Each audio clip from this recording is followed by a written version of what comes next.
যখন আপনার নামে কেউ বদনাম করে আপনার সামনে কিংবা আপনার পেছনে, আপনার প্রথম কাজ হচ্ছে আল্লাহকে ধন্যবাদ দেওয়া। বলেন সবাই সুবহানাল্লাহ।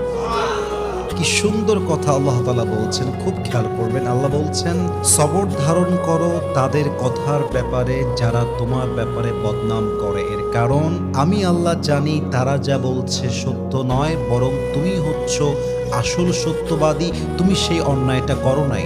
এবং মাথায় রাখবা, যখন তোমার নামে কেউ বদনাম করে তোমার লাভ হচ্ছে দুইটা। এক, তোমার সমস্ত গুনাহ তাদের আমলনামায় চলে যাবে এবং তাদের সমস্ত সওয়াব তোমার আমলনামায় চলে আসবে। সুবহানাল্লাহ।